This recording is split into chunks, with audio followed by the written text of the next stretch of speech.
And good afternoon, viewers, and welcome to another edition of Futsal868 Corner Talks. My name is Geoffrey Edwards, series moderator and president of the Futsal Association of Trinidad Tobago. Futsal868 Corner Talks is an online meetup series where global sporting professionals share their experiences and perspectives on the fastest growing indoor sport in the world, futsal. In recent sessions, we expanded to discuss topics of social issues and their relation to sport, noting that sport is a reflection of society. Our main objective is to sensitize and educate sports stakeholders and the nation at large the sport of futsal and other pressing local and global issues. The pandemic has triggered many social issues, amongst them mental health. And this two words that has been on Google's search engine has been resilience as well as mental health. One of the words that continuously pops up regularly in conversations, business, formal or informal, has been pivoting. Today, in episode 40, Futsal868 discusses resilience in 2021 and how does it affect mental health. Joining us today is Mr. Bertrand Moses, psychotherapist and founder of Balance 365. Welcome, Moses. How are you? Welcome, Mr. Moses. How are you? Thank you so much for having me. I'm quite fine, and I'm privileged to be here with Futsal of Trinidad and Tobago. You all are always about excellence, and we're very thankful. I want to say thank you very much. We have been brothers as well because we were part of the Ministry of Sports and Youth Affairs then, which is now the Ministry of Sports and Community Development, where we spoke to young men about different topics and that challenged them. In 2021, and more so, let's look back 1 year, 2020, the pandemic has caused a lot of mental health issues. And we keep hearing the word mental health and resilience. Let's start with that word resilience. Can you define resilience for us, please? Certainly. I mean, when we're talking about resilience from the mental health perspective, the field from which I come, we're talking about the process of adapting well in the face of adversity, in the face of trauma, tragedy, threats, or significant sources of stress. So it could be family stress, it could be relationship problems, which we know has popped up a lot for individuals during the pandemic. It could even be serious health problems or workplace and financial stresses. And Jeffrey, I'm telling you, all of these have reared their ugly head during this entire period. So we know that for certain, resilience is critical. I just want to throw this in, Jeffrey, because this is futsal. This is about football, which we love. And that's it. We run on that energy. But there's so much that we can learn about resilience from football. I always think of, many years ago, I've always thought about Lionel Messi when I think about resilience. And I think he encompasses the type of resilience that we need to survive this difficult time of the pandemic. When I think of him, I think of the fact that at an early age, he had a growth hormone deficiency, which almost stopped his career from even becoming the great career that it is. I think about the fact that he was going through poverty. His family was extremely poor and they had to find work. I think about the fact that for treatment, they had to raise and spend $1,000 per month to ensure that his career could take off. And then he had a thigh injury and then he broke a foot. And so for me, he represents resilience. And he still has become one of the most world record-breaking athletes of our time.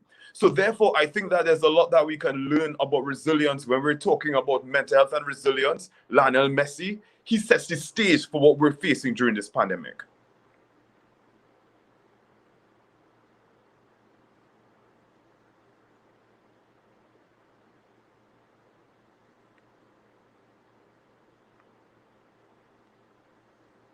There's a slight mute button on your mic, Jeffrey.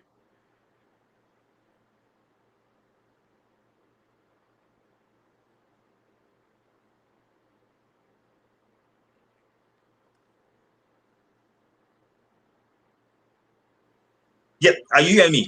You hear me now? Okay, Excellent. great. No I was speaking as regards to the fact that you mentioned Lionel Messi.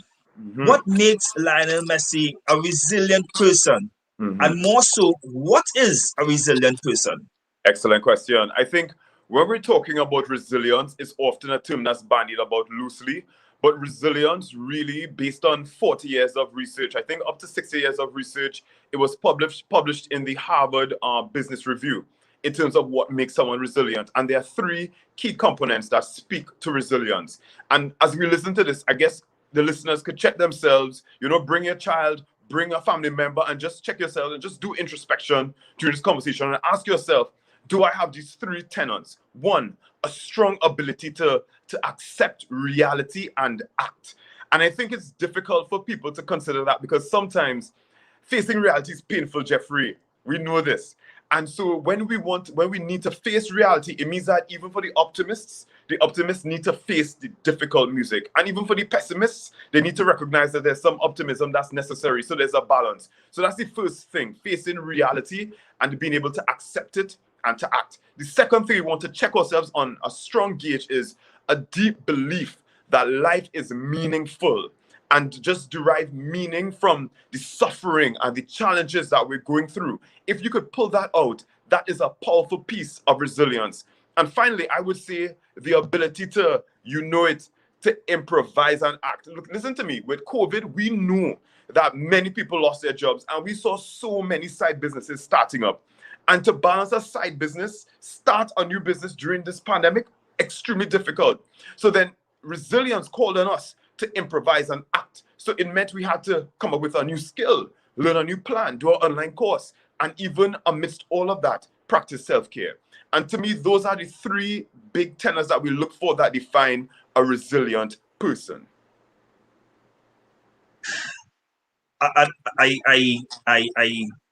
I'm stammering because you're asking persons, a lot of persons, especially in globally, as you spoke about losing jobs. You're asking that there are persons. I work in the oil and gas industry, right? And you have men and women who are over 40, over 50, whose their life was spent 20, 30 years of their lives was spent in one organization. That's right. You are now telling me to be resilient.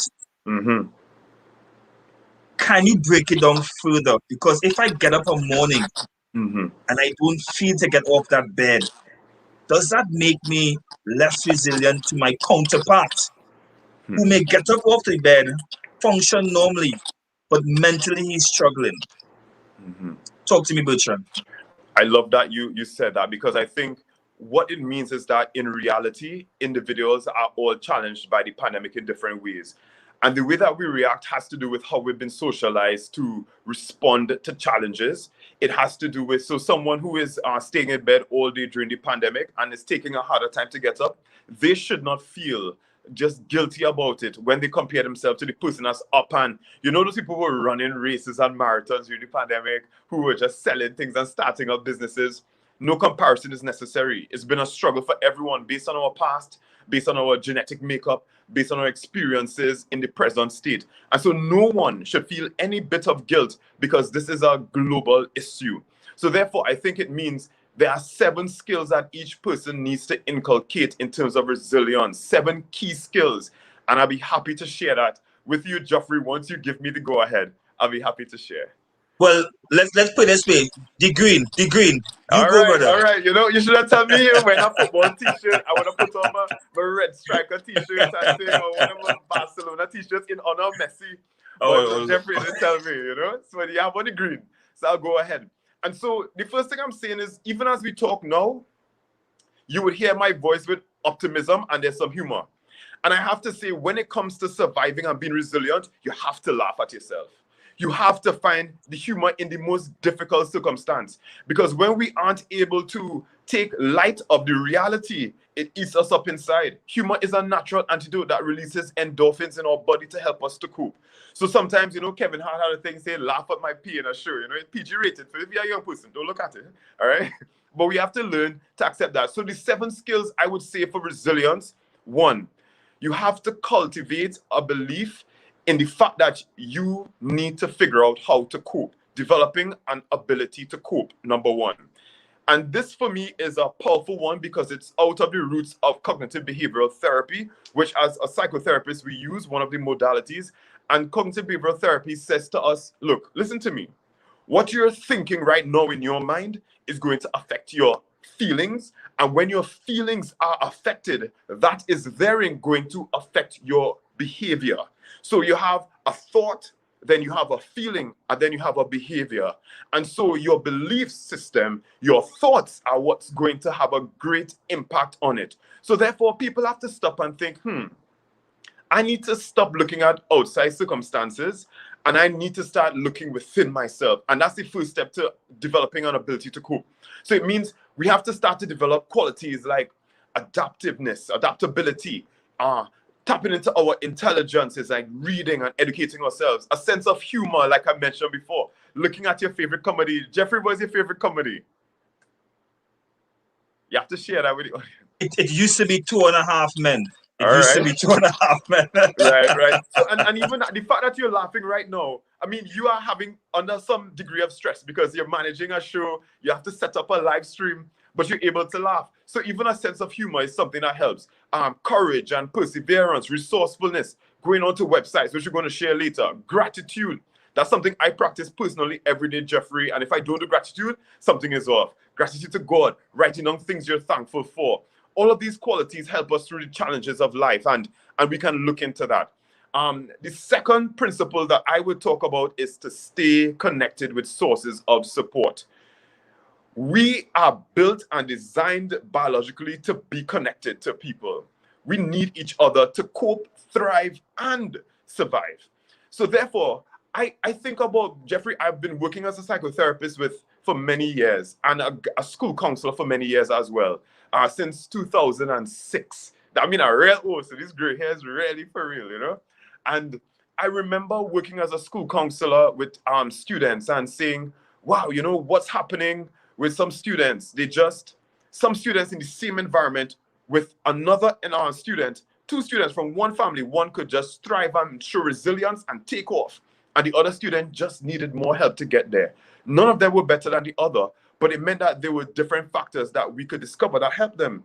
And in my reading from 2006 to now, there's one factor that stands out to help people be more resilient in spite of everything they're going through. Many factors exist, but that one factor is having human capital, positive support persons. So the second thing is that we need to build positive friendships, positive circles. Masha Montano said he have a circle of best friends for our international audience here. I have to make it culturally relevant, you know? And with these types of things, getting involved in sports, Jeffrey, today is a groundbreaking day in the history of Trinidad Tobago. I heard the Ministry of Sport announce that they're opening back up sport activities for individuals up to a certain group, in spite of the challenges in our pandemic. So that means that you can tap into your small sport, your football side, or for the women netball, or for your groups that you used to do sports with. So then we tend to find so much solace and encouragement in these sport groups. And then hiking is something that you can do because nature has an impact on you. And you know, when you run, there are endorphins and it controls your cortisol levels, which, you know, help to regulate stress. And then you have serotonin, which gives you the calm. And all of that could help you. So being around those activities with positive people helps to build a community where you know you can always go to someone. I know I have more to share, but Jeffrey, anything you want to say, or just go ahead? You just run. You just go, brother. All right. Okay, the third one that I would talk about is to talk about what you are going through. And Jeffrey, you and I both know that as males, that's something that we struggle with. The ability to drop the big man thing now and just be able to speak about what we're going through. Alarming. Look, honestly, when you're able to talk about what you're going through, the research says that verbalizing your thoughts and emotional pain helps you to build resilience. Neuroscience says that if we label our feelings, it helps to reduce the activation in the amygdala. And the amygdala is the part of the brain that really says, you know, something is going off, an alarm goes off in that part. And then that triggers the fight or flight reaction and adrenaline. And so therefore, if we are able to slow down our thoughts and we're able to tell ourselves, you know what, this is what's happening for me right now, and it's okay, then we're able to calm ourselves down. And then that changes the limbic activity in the brain, and then the parts in the brain that would have gone off can now be calmed because we're talking about it, we're labeling it. And so talk therapy is so important. Look, for the futsal fans and the people who love futsal and football, we know that if you have a coach can help you function at your optimum level. And the same applies to having a therapist or a psychologist or a counselor to just talk to you. And being able to let it out means that you're able to just reduce the stress and, strengthen the immune system and engage in the healing. So talking to friends or talking to a therapist or a professional in mental health field also helps us. And even writing it down or even sending a voice note on WhatsApp or having accountability WhatsApp groups. Send a voice note to yourself. Nobody knows that. You won't be mad, You're just sending that to yourself to have that conversation. Yes, Jeffrey. If I may, because a lot of relationships as well are being strained. Mm-hmm. Yes, I am. A lot of persons think I'm an extrovert, but really I'm an introvert. It's very difficult for me to deal with things and express myself because I'm always seen as Superman. Yes. And how does trust come in to speaking out about issues? And how do you like your companion? How does a companion fit into this whole conversation as you guys coping with and allowing your spouse to be able to speak openly to you? Jeffrey, I love it. I love where we're going with this because this is one of the big challenges that people have. There's a fear to talk about how you're feeling because of what? Judgment. Two, as a male, we look weak and bad man, big man thing. You don't want to look weak, So these are some of the things that are so important. So therefore, when we're looking for individuals to share with, be it your spouse, or be it with a therapist or be it with a friend, I want everyone who's listening to just identify 3 people right now in your mind because it's not just, let's say, Futsal Corner Talks is real talk. It's not just about talk. It's about action, Jeffrey. True or false? Tell them, Jeffrey. Right?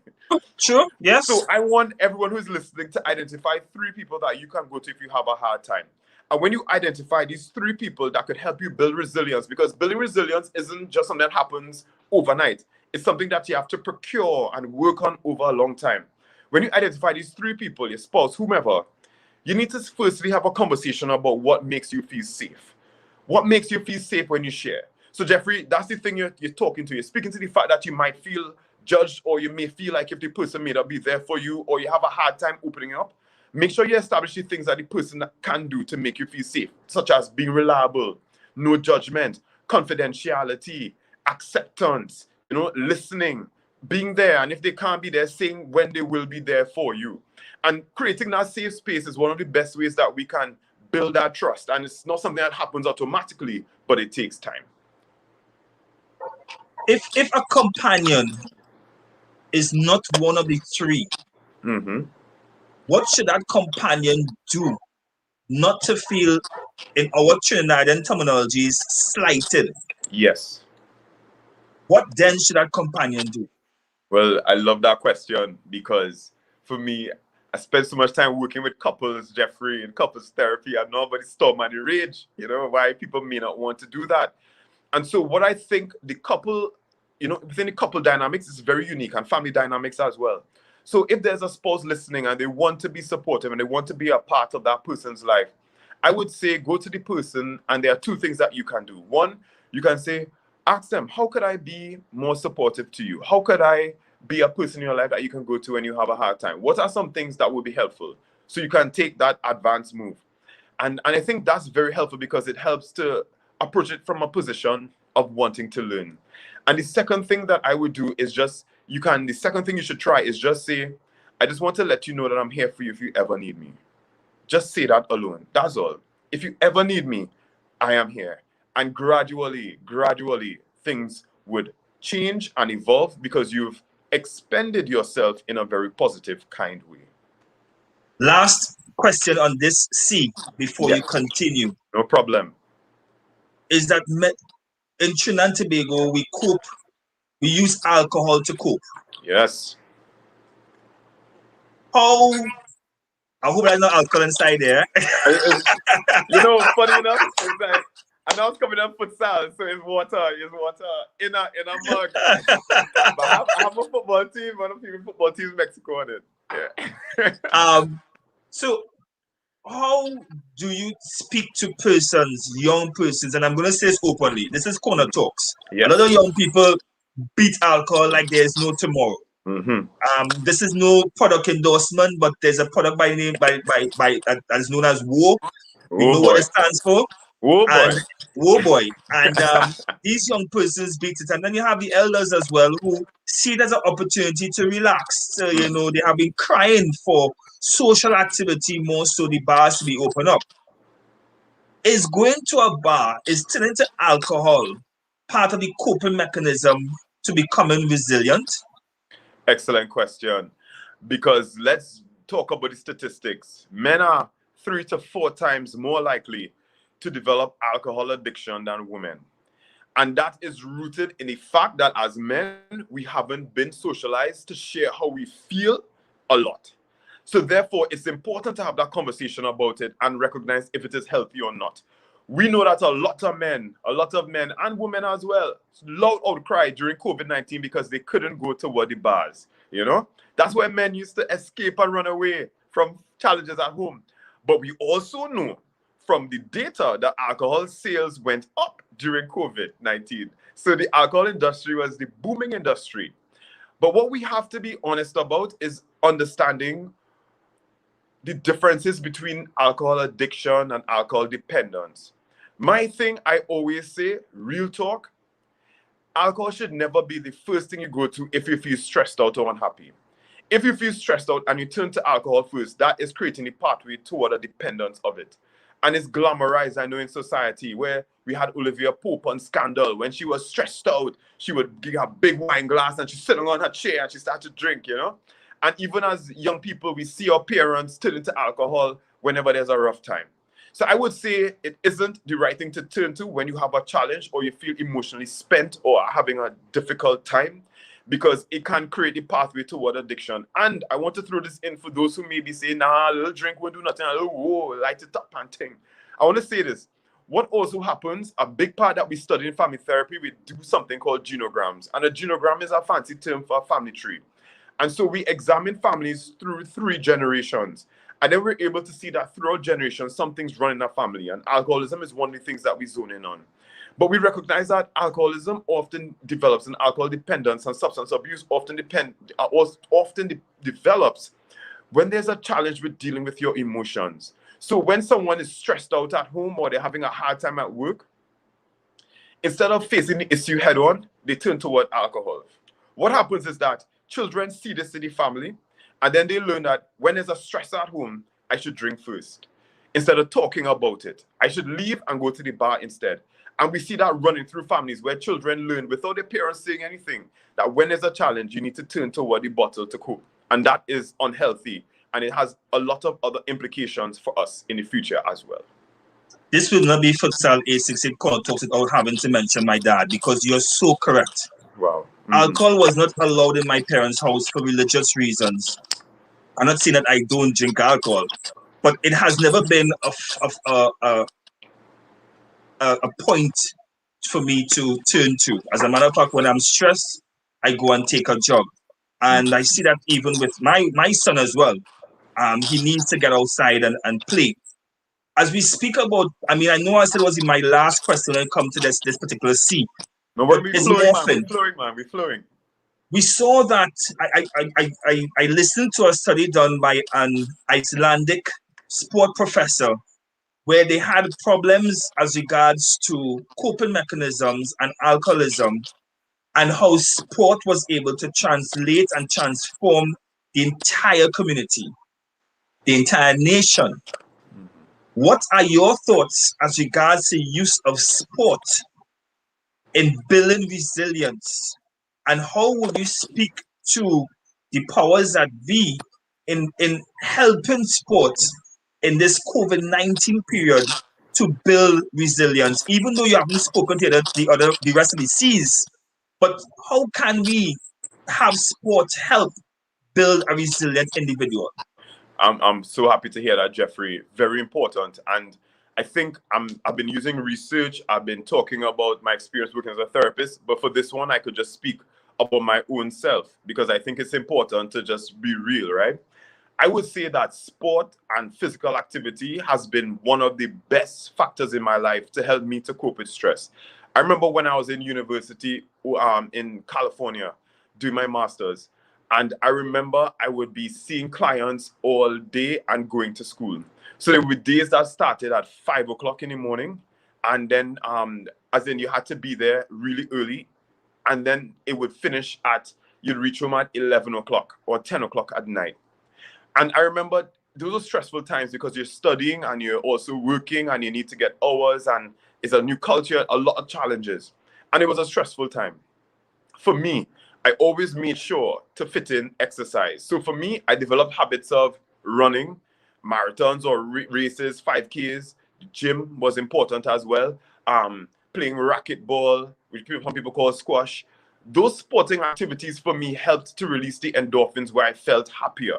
I felt more, invigorated because with sport, it's a chemical thing. Like I remember running races and feeling the runners high. I said, what? I feel it. The runners high is real because there's an endorphin spike in your body. And I remember playing activities with friends and I felt connected socially with some of the sports like racquetball. And so I could say though that sport definitely has a better impact on you than alcohol. It has a powerful impact in terms of elevating the mood with the release of endorphins, and it's well researched. So definitely it is a better factor and it should be introduced all throughout when we talk about helping people to cope. And I just want to say it doesn't mean that you have to be a super athlete, a football star like Jeffrey, a futsal star like Jeffrey. You don't have to be at that level, but what you can do is just small movements and just getting active can help as well. That's really important for us to note. And is as we get ready to take our first break, because right after we want to be able to continue the conversation as regards to the seven C's. We're up to C number 3. We'll be right back. This is Futsal868 Corner Talks, and you're here with us. And Mr. Bertrand Moses, thank you very much, Mr. Moses, for being a part of it. And we'll be right back as we look at our virtual race challenge.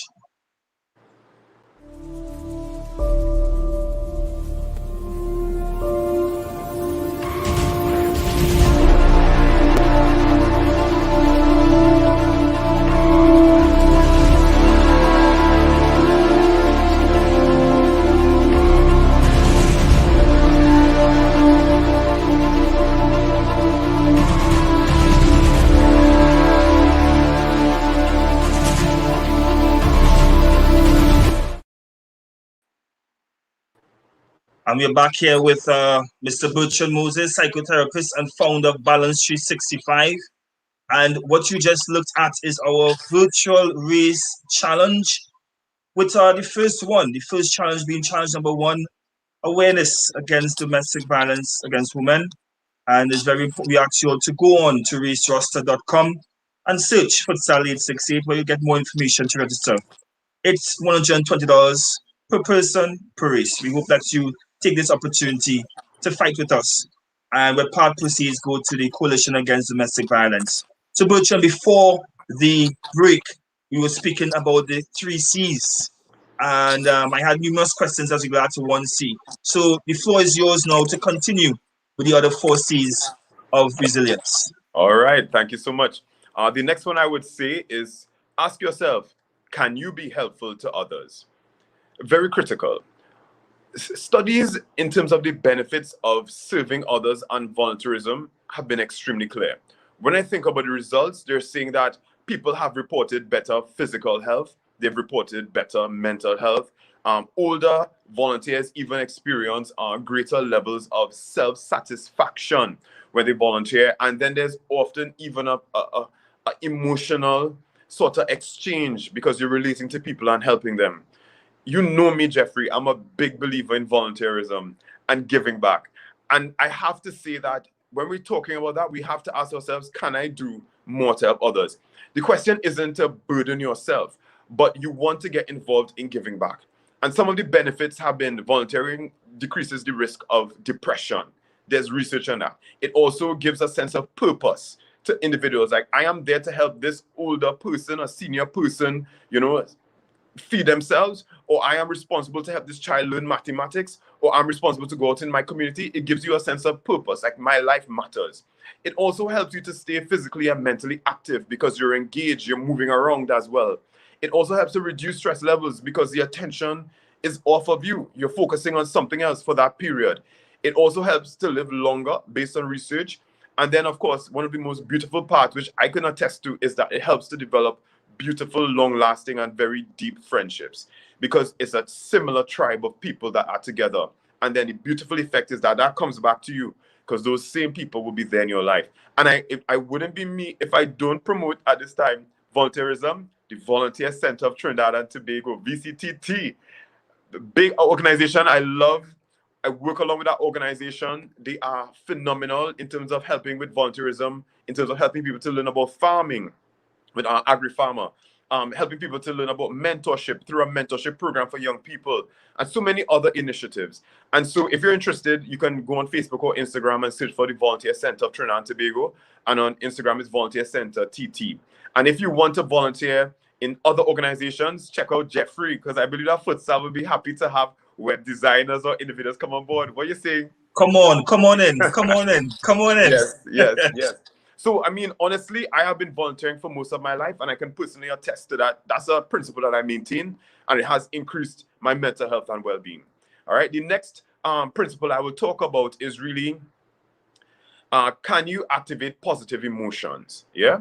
When it comes to developing resilience, can you activate positive emotions? How do we do that? People really struggle during COVID because of the negative emotions that were coming, the negative news, even the COVID vaccine. Jeffrey, has people worried, and it's like, should I even try?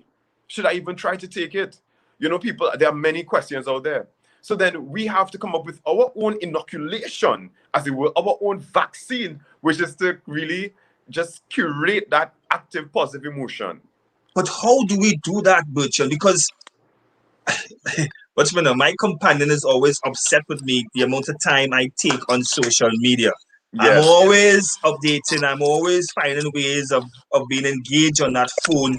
I have a 5-hour balance in terms of media coverage. But Yes. but social media has also been a way for us to go out and interact, stay connected. Yes. But I've also seen where and heard and done some research as regards to the fact that fake news is more likely to be promoted on social media So than true. truthful news. So how do we create that social media balance that makes us more resilient? So true. So true. And so it comes down to the individual. You have to know when enough is enough. Jeffrey, real talk, honestly.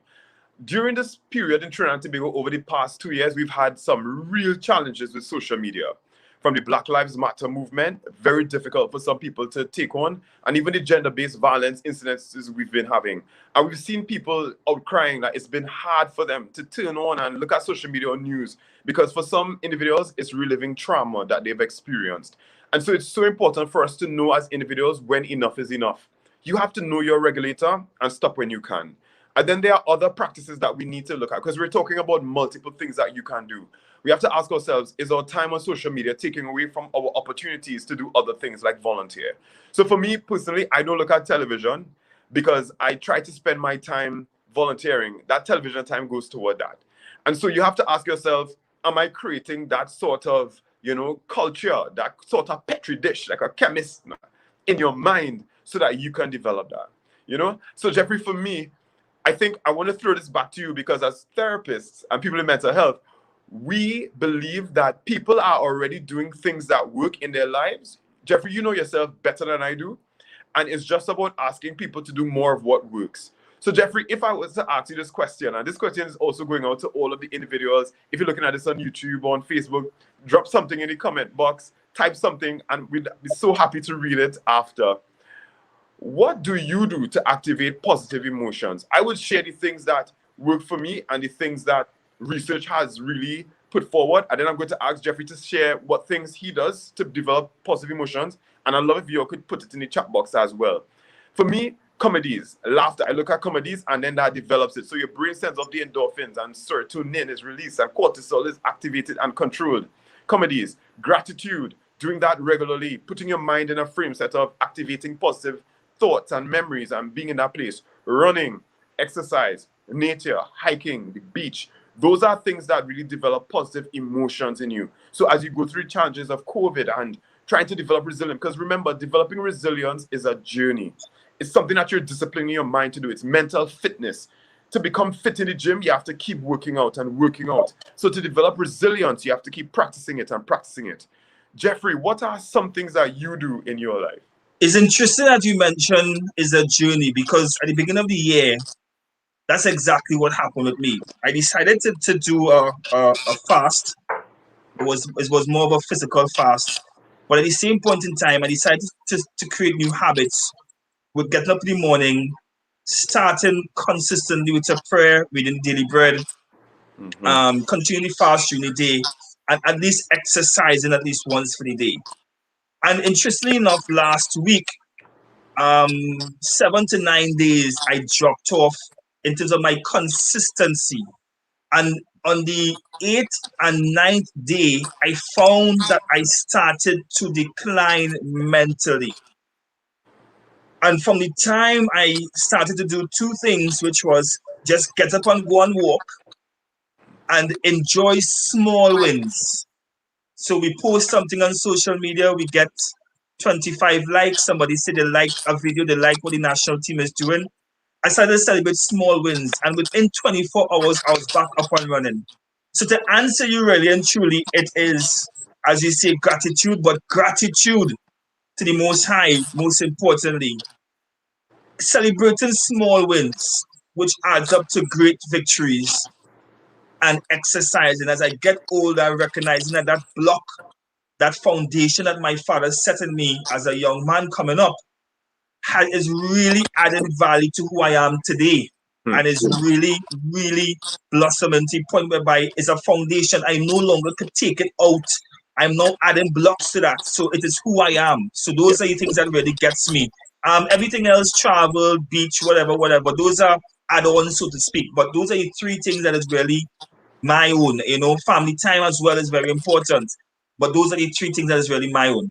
Excellent, excellent. Thanks for sharing that, Jeffrey. You should publish your book, man.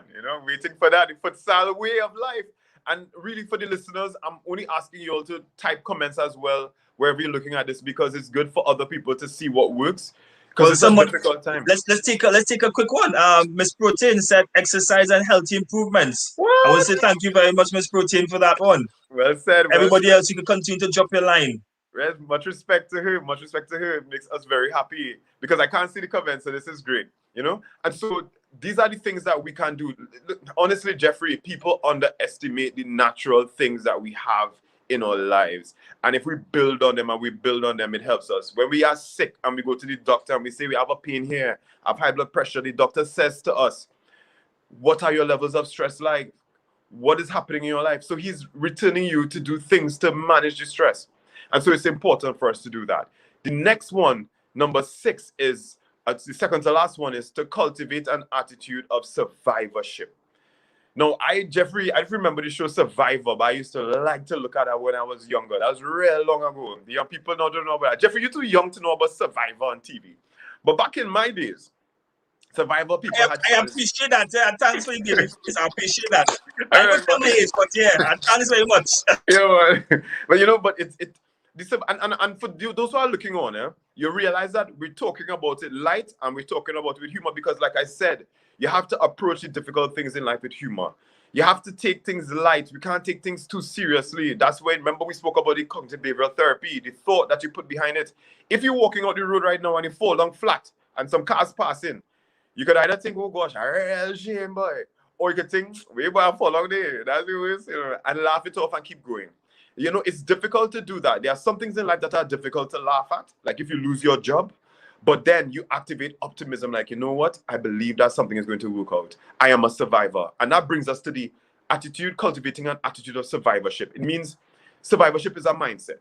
It means that you want to just develop this sort of mindset where you know you're going to overcome. And so you want to reach out to individuals who family and friends who have gone through difficult times. All of us know of someone, we all know of someone in our lives who we've heard of or we've seen who has gone through a very difficult time. And they have been able to just tap into that. I can think right now, I know of someone on my social media page who is going through cancer and she's posting about it. A few women have done that. And when they post that, I look at their stories and I get inspiration to say, you know what? I can also keep going. There are people who have posted on social media about losing their job, and I look at that and sometimes I share things. Like I shared a story the other day. If you want to get more things like survivorship, you can follow me online on Instagram or Facebook at balance365tt, balance365tt, and you'll see it there. And it's so important for us to have that mindset, because when you talk to individuals who have been through it, you realize that you're not alone. And you realize that you are a tribe, you're a member of survivors. Think about your great-grandparents, great-great-great-great-grandparents, or great ancestors came on slave ships to Trinidad and Tobago with nothing, and they built themselves up. Who are we to lose? So therefore, with that survivor mindset, it's a shift that we can all incorporate, that we're going to keep going and going and going. Take our breaks, take our downtime, do our self-care, cry if you must, male or female, feel the pain, let it out, vent to someone, but keep thinking that you're a survivor. And the last one that I'll talk about is to create and seek meaning. Create and seek meaning. This one is very dear to me, because I believe that the root of therapy and the root of mental health is finding meaning in everything. Some of the negative things that we go through, we can use it to catapult ourselves to a greater purpose in life, be it spiritual or service. Create and seek meaning out of the hardship. There are some people who will lose their job and it will be seen for them as an opportunity to create the job that they wanted to be happy in. Some people may be having challenges at home, teaching their children or homeschooling, but it's an opportunity for us to get closer to our children at this time. Those are some of the ways that we have to look at it. One of the things that I like to do, just to share honestly, is going to museums.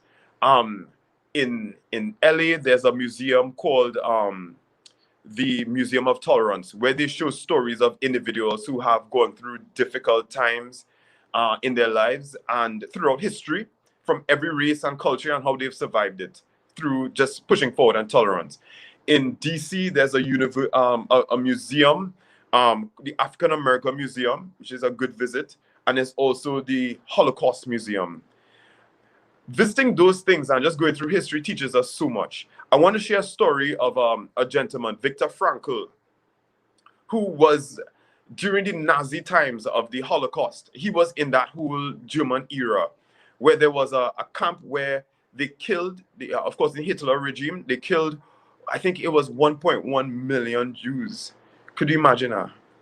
And then they were in concentration camps where they were gassed or they were beaten. Like, we're talking about resilience, right? So real talk, the worst of things in life. And they were starved to death, they were worked to death, medical experiments were done on them. And Viktor Frankl shared that during that time, the one thing that got him through it is that he started to seek meaning in that experience. And he said to himself, when I come out of this experience, I'm going to teach individuals how to survive hardship.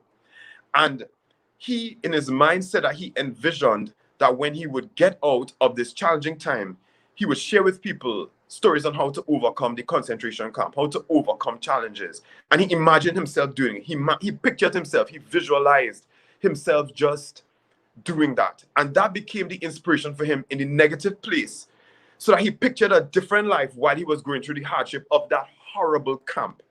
Read about it more if you aren't familiar with the Anne Frank story, Viktor Frankl, just real psychological, physical, emotional trauma and pain. You knew you're going to be killed, you're going to die. And that he survived it. He wasn't killed and he got out. And he now has published work and does talks and books. After that time, he did that on helping people to understand the importance of resilience. I'm sharing this to say that in every hardship, we have to really create that culture of I can make it and I can find a way. And I'm not talking about blind optimism, because blind optimism isn't good either, where people walk into challenging places where they destroy or harm themselves. But it's about creating that. Resilience is rooted in the base of creating and seeking meaning in the hardship of life. Maya Angelou, sexually abused, Oprah Winfrey, all of them raped, and they went on to create big meaning. That's why I started talking about Lionel Messi in the beginning, because his challenges, he created meaning, being the shortest member on the football team, and now one of the greatest players. He was resolute in it.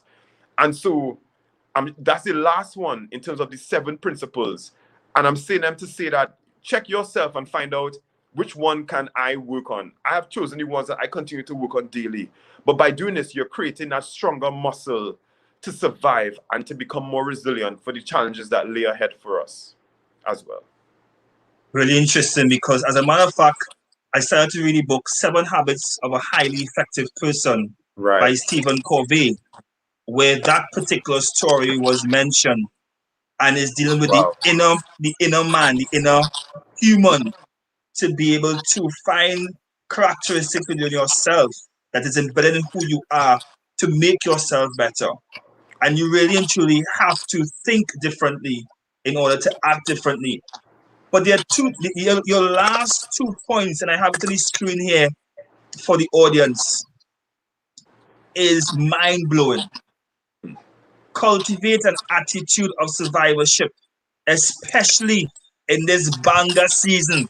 And for our international audiences, banger is a very hard, resilient seed. No matter what you do, it can be broken.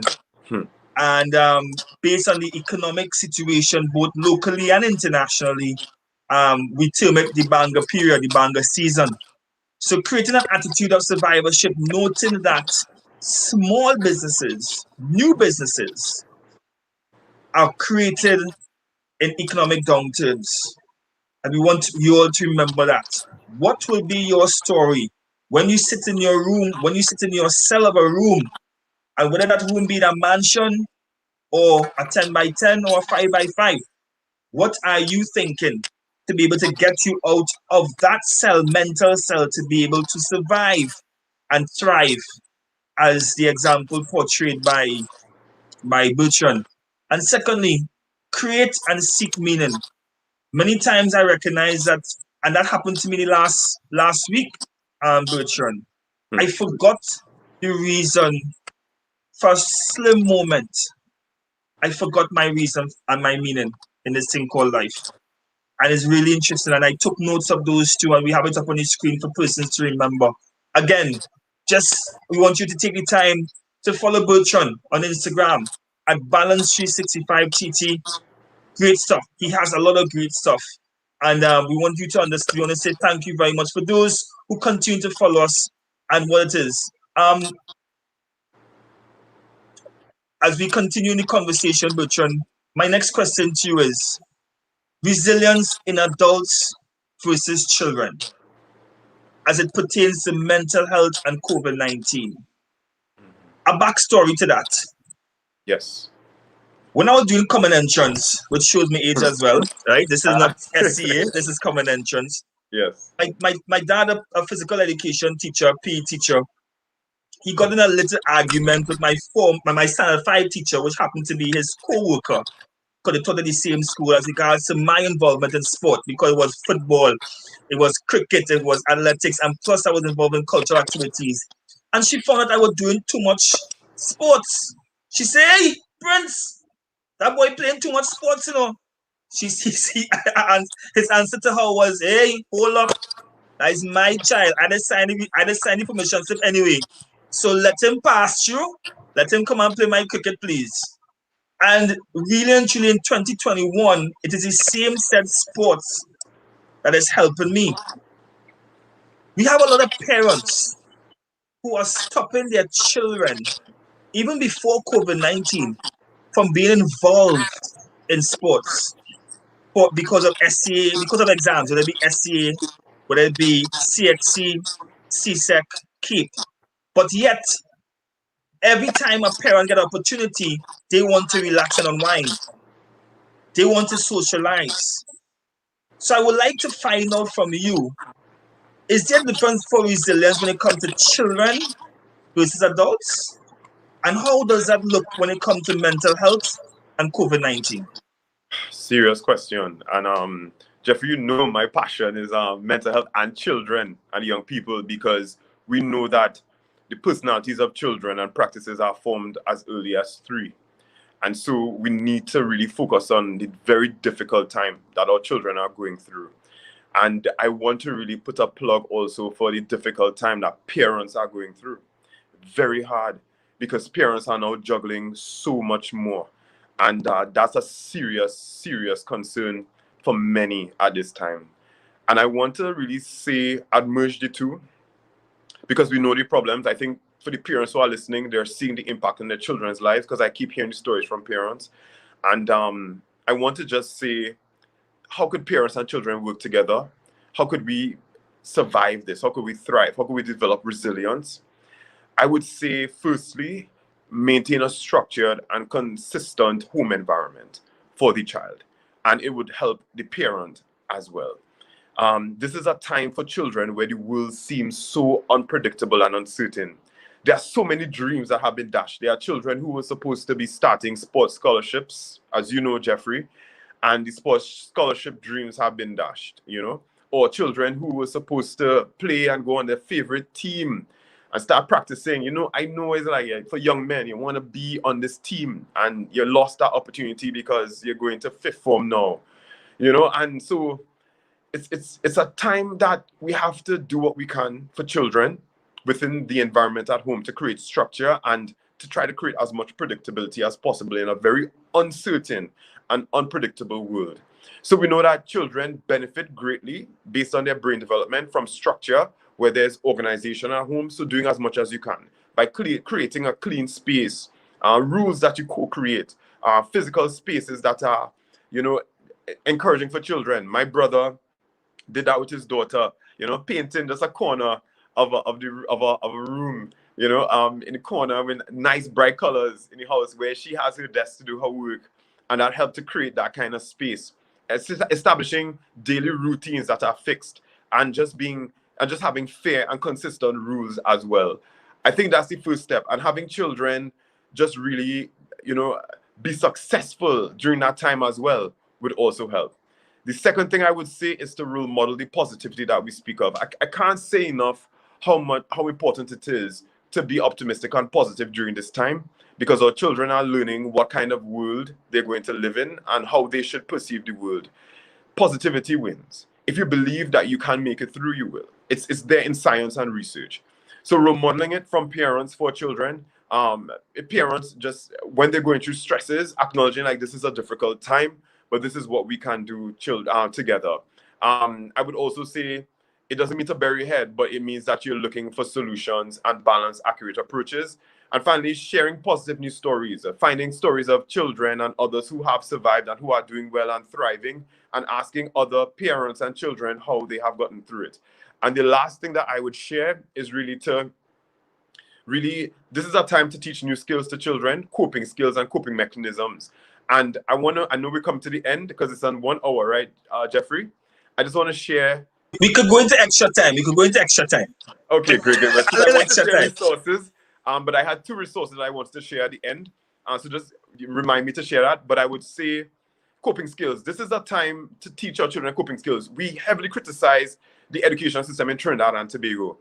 And the reality, though, is that coping skills is something that we probably don't have as much of in the education system. But now is a time for parents to look at the gaps in their children's behavior and say, you know what, you need a coping skill in stress management, or you need a coping skill in terms of how to slow down or how to be more motivated. And so this is giving us the opportunity to develop these soft skills that aren't academically focused, and we could do this in our children.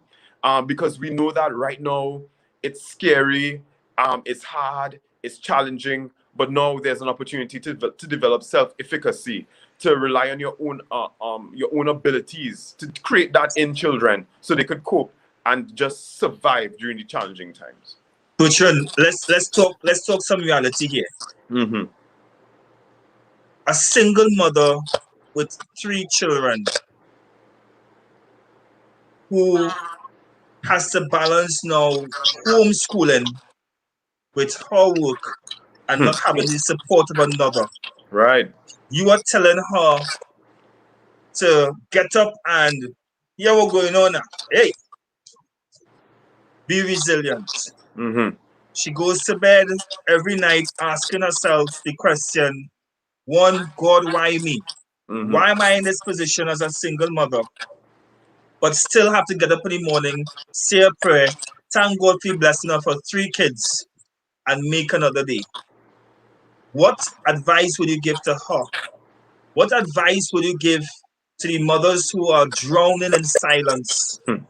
And with that being said, I ask you to take the time to give local resources to help them build their resilience. Excellent question. I'm really happy that you shared that one because that's the reality. And as you shared it, Jeffrey, it touched me because I remembered what it was like for me growing up with a single mother. And I saw the challenges and the struggle for her. My mom had to work 2 jobs at some point, and it was difficult. And she worked in the medical field, so it was late nights, as you know how that goes. And so, night shifts, you know. And so I started to think, while you said that, I remembered, this is what helped me as a child. This is what helped me as a child. My mother was very open with me about the challenges that she was facing, not in a way that made me feel afraid or hurt, but it was, we were in a partnership together with my brother and I and my mother. It was a partnership. So it meant that, look, this is the challenge. This is how we could work together. I'm having a hard time here right now, but this is what we could do. This is how I need you, young boys, to help me as well. What I created is a partnership, and I saw my responsibility in supporting her, in making her proud, and to make sure that I did my part to add to her as well. And in some ways, it will look like a hard burden for a child, but the love in a family is what will take families through this difficult time. Coming together and working together as a team and having that kind of love. And so for that mother who is listening right now, wherever you are, and you feel like, if nah, I can't make it, I can't get up, I'm feeling, talk to your child about the reality. This is a hard time, and I love you. And I want to work with you, and we'll work together. We're going to make this. We're going to survive this. Go online, look at YouTube videos of how other parents are going through it, and look at the videos together. In psychotherapy method, we talk about bibliotherapy and videotherapy. Videotherapy is where you look at videos about how other people are making it through in similar circumstances like you. And bibliotherapy is reading about other people who are going through those times. And as you share that with your child and you look at that and you feed your mind with that, it develops a kind of community bond that's so strong. And I can tell you, there's so many times over the years working as a therapist, I've heard children say to me, "Sir, I wouldn't do that because I know what my mother is doing for me right now. I know the sacrifices." And I know many parents who say, "I am doing this just for my child." And when that synergy comes together, unbreakable, unbreakable. No hardship will destroy you. It's interesting you say that because 2 things jump at me one time. I remember when current would go, the very few times current went, not because they didn't pay the bill, but just naturally. And I will tell you that that's for the times where, as a family, we came together and we really we stayed around the candle and we spoke about Yes. any and everything. And we had a greater bond then than even now with this social media. I'll be honest with you. I remember that, and also today I took a trek up Chancellor, and very interestingly enough, I saw many families from 5-year-olds go all the way up who were exercising with their parents, who were exercising as a family. Yes. And this is 6:30 in the morning. And to me, that is extremely brilliant because it's a time that kills multiple birds with one stone. And this will not be Futsal868 Corner Talks if it is we do not say to parents to create positive, engaging activities which involve sports. For me, I would say, for us, we would say, to be able to spend quality time with your children. But also, it helps you as well. I want to encourage parents as well to stop by their children's love, to stop think that pushing a device in a child's face as a pacifier is going to solve the issues of them coming at you. Yeah. And it's really important that we take the time to build relationships, just as we do on work, just as we do in any way. It's really important that we discuss, as we said before, be real with our children. That is really important. Bertrand, I have a quick question here Yes. from one of our viewers. Can Mr. Moses discuss the importance of identifying triggers of our mental imbalance? Excellent.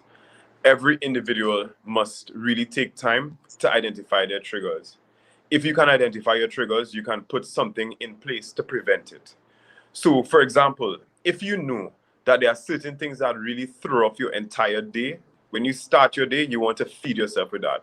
For me, it's so important to start your day in preparation for battle, in a sense, by doing the things that you know work well. Because I think quite often in mental health, we talk a lot about what we do in response to when our mental health is compromised or we aren't doing well, but we don't spend enough time talking about building it and protecting it, which is what we're doing today. So if you could recognize the things that would trigger you, you want to avoid it, you want to have solutions for it, and you want to be prepared for it. And so I think you actually answered the question brilliantly, because you said it in a powerful way, that we need to spend some time identifying that. And there are different factors that bring triggers. If you're married, if you're single, if you're a male, if you're a female, you know, there are multiple factors. So in that regard, well said. And so I think developing that in advance, recognizing when they're coming on, and it's CBT, like the thought starts in your mind and then the feelings come and then leads to the action. Starting with the thought and reconstructing how you think about this trigger that's happening is the pathway to power. Once again, Bertrand, I want to say thank you very much. It has been a pleasure having you on the show, Futsal868 Corner Talks. Episode 40. I can't believe that we have reached this far. And it is an honor to be able to celebrate it with you, Bertrand. And to all our viewers who are watching us now and will be watching us in the future, follow Bertrand on Instagram at Balance365TT. Bertrand, closing remarks from you. Jeffrey, thank you so much. I really appreciate you doing this, having this conversation, really combining it with sports, which is so powerful. And I want to say 2 resources I want to share with everyone listening. FindcareTT.com. FindcareTT.com, a group of all the ministries, mental health professionals. We all came together during the entire year, meeting twice per month to develop a website, findcareTT.com, that lists mental health services, counseling services, helpline services, social support services, addiction services, which we discussed today, gender-based violence services, which is rearing its ugly head right now, child and adolescent support services, digital services to help individuals who are going through a challenging time. So go there and search, and you will find our help, and it's national, an initiative out of the Ministry of Health in collaboration. And secondly, I have to talk about the children. If you have children right now, you're listening, go on to the website. I work at the Office of the Prime Minister, managing the Child Affairs Division. So we created something to help children, of course, with their mental health. So go onto this website, www.opm-gca.tt/child-zone/mental health. It sounds long. Say it again first, please. Certainly. Definitely. www.opm-gca.gov.tt/child-zone, right? That's /child-zone/mental health. That's a resource that we also created throughout the year in collaboration, of course, out of the Office of the Prime Minister with the Children's Authority of Trinidad and Tobago, Childline, also the Ministry of Health and the Ministry of Education, with support from the Atlantic Fellowship for Health Equity out of George Washington University in the US, and of course supported greatly by UNICEF. And when you visit that website, you'll be able to download a workbook that we created. 40,000 copies were distributed to schools to help children return to school with their mental health. And it's a workbook that has engaging activities, learning about mental health, mindfulness. They get to draw, they get to do push-up challenges, Jeffrey's inside it for the boys, jumping jacks, but also puzzles and word sleuths. So it's creative and engaging for children to learn about their mental health, and it has resources in terms of agencies, apps, hotline numbers they can call if they need help. And on that website, you could download that for free. You'll also find a video about teaching parents and children how they can cope during the pandemic and survive, return to school. And finally, some social media graphics are there that you can download and share with friends on WhatsApp or online. So please go there. We have resources to help individuals, and we want you to make the best use of them. So once again, that's www.findcareTT.com, as well as www.opm-gca.gov.tt/child zone/mental health. That's right. So on that note, I want to say thank you very much. Bertrand, it's a pleasure. And we must check in with you in the next quarter, because I believe that these topics are topics that shouldn't be one-offs. It should be topics that we continuously touch on and have other persons share their experiences, because as I said before, this 1 hour is not enough to be able to get persons. It's a good start. It's a good seed. But I hope that we can be able to water that seed and blossom and save some lives and save some souls. Just want to take a moment to recognize a victim of suicide when it comes to mental health illness. To his friends and his family, we ask for strength and God's blessings, because it is real. It is really real what is happening. And may God continue to bless you in your field and in your part of the vineyard, and just continue to do all that you need to do to be able to make TNT and the world a better place. So once again, have a great week ahead, Bertrand. Love, honor, and blessings. Thank you. Keep up the great work. Much respect to Futsal. Thanks very much, brother. Talk soon. Have a good one. Thank you. So that was Mr. Bertrand Moses, psychotherapist and founder of Balance 365. We have kept up the resources online for you to take note of it, to share with your friends. Let this go viral, people. Let this go viral. I mean, we share so much different things. Why can't we share these two great resources? www.findcareTT.com, www.opm-gca.gov.tt/child-zone/mental health. As always, it is not about any political manner. It is about taking care of oneself. And if by all means, this can be able to help save a soul, save a life, please do share. My name is Geoffrey Edwards. On behalf of Futsal868, it has been a pleasure. And as you all know, how we do every single time, we'll never take our foot off of racism. As always, let's take a look as we say no to racism. It is our responsibility to commit to making a positive difference in our society. Listen, read, be a standing voice against discrimination and injustices. I am Irene Marquez. I am Dee. I am McKenna. I am Jariel McCullen, and racism ends with me.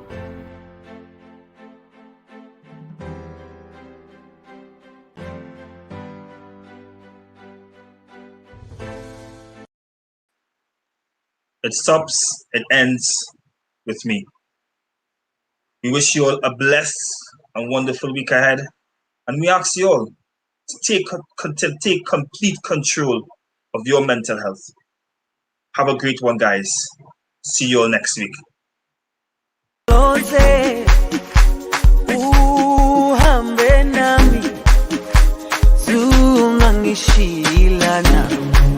Jerusalema ikayalami ilonoloze uhambe nami zungangishilana dawo yami ayikholana buso wami awukholana